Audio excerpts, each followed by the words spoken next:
दाल चावल भारत का सबसे सादा, सबसे मशहूर और सबसे प्रचलित भोजन है। इसे बनाना भी आसान होता है, पचाना भी आसान होता है। लेकिन अब इसी दाल चावल को दुनिया के वैज्ञानिकों ने दुनिया का सबसे अच्छा भोजन माना है। मशहूर नेचर पत्रिका में प्रकाशित एक नए रिसर्च में पता चला है कि दाल चावल कई तरह के जेनेटिक डिसऑर्डर्स यानी आनुवांशिक बीमारियों से लड़ने में मददगार साबित हो सकता है, जबकि पश्चिमी देशों में प्रचलित फास्ट फूड जैसे पिज्जा, बर्गर आनुवांशिक बीमारियों को बढ़ावा देते हैं। इस रिसर्च में साबित हुआ है कि भारत के शाकाहारी भोजन में शामिल स्टार्च, जिसे माड़ भी कहा जाता है, दाल, चावल और सब्जी का इस्तेमाल रोगों से लड़ने में शरीर की मदद करता है। भारतीय भोजन में प्रयोग होने वाली हल्दी का इसमें महत्वपूर्ण योगदान होता है, क्योंकि हल्दी प्रतिरोधक क्षमता को बढ़ाकर कई तरह की बीमारियों से शरीर की रक्षा करती है।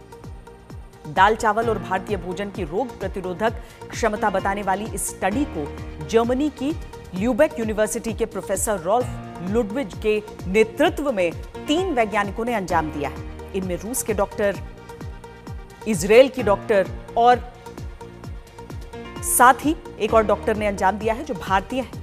इस स्टडी के दौरान 2 साल तक चूहों के 3 समूहों को 3 अलग अलग तरीके की डाइट दी गई। इनमें से एक थी भारतीय डाइट यानी दाल, चावल, सब्जी। दूसरी डाइट थी पश्चिमी देशों में प्रचलित फास्ट फूड जैसे पिज्जा, बर्गर, और तीसरी डाइट वो थी जिसे लेने की सलाह डॉक्टर देते हैं। इसे रिस्ट्रिक्टेड डाइट कहते हैं।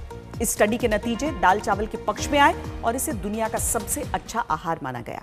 जर्मनी में चल रहे इस रिसर्च की टीम में शामिल भारतीय डॉक्टर यास गुप्ता से आज तक ने एक्सक्लूसिव बातचीत की है। उन्होंने दाल चावल की खासियतों और अपनी स्टडी के बारे में विस्तार से समझाया है। आप भी सुनिए कि दाल चावल की खासियत क्या है। मैं आज बात करूंगा, हमने जो हाल ही में जो रिसर्च करी, हमने रिसर्च करी डाइट पे। हमने इस रिसर्च में चूहों को 3 तरह की डाइट खिलाई। पहली डाइट जो कि वेस्टर्न डाइट, जिसमें कि पिज़्ज़ा, बर्गर वगैरह जो होता है, हमने वो खिलाया चूहों को। दूसरी डाइट हमने खिलाई जैसे कि कंट्रोल डाइट, जिसमें कि इंडिया की दाल भात या फिर चावल या वेजिटेबल्स वगैरह होती है। तीसरी हमने जो डाइट खिलाई चूहों को, वो खिलाई कैलोरी रिस्ट्रिक्टेड डाइट, जो है आपको डॉक्टरों के पास जो डाइट जो मिलती है, जो आपको हॉस्पिटल्स में डाइट मिलती है। हमने उसके बाद चूहों को हमने उसमें तफ्तीश करी कि इसमें चूहों को कौन कौन सी डिजीजेस हो सकती हैं।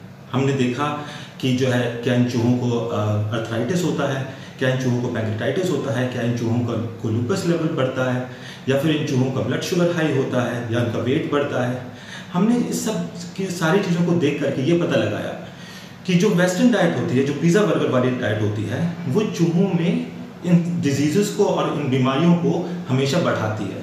इनके अंदर पैंक्रेटाइटिस ज़्यादा होता है, इनके अंदर लूपस ज़्यादा होता है, इनके अंदर अर्थराइटिस ज़्यादा होता है, इनका ब्लड शुगर लेवल हमेशा बढ़ा रहता है, और ये चूहों के लिए बुरी होती है।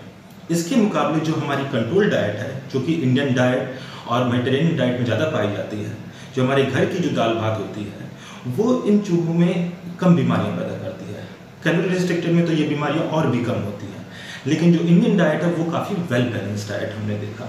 हमने अपनी रिसर्च में पता लगा करके ये हमने देखा कि जो इंडियन डाइट है वो काफ़ी मात्रा में lupus, pancreatitis, arthritis, blood sugar level जैसी बीमारियों को बहुत हद से कम कर देती है।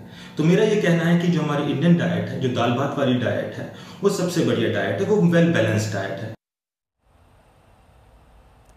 पूरी दुनिया के साथ जितना भी गोल गोल घूम लीजिए, आखिर में भारत की परंपराओं को ही सर्वश्रेष्ठ माना जाता है।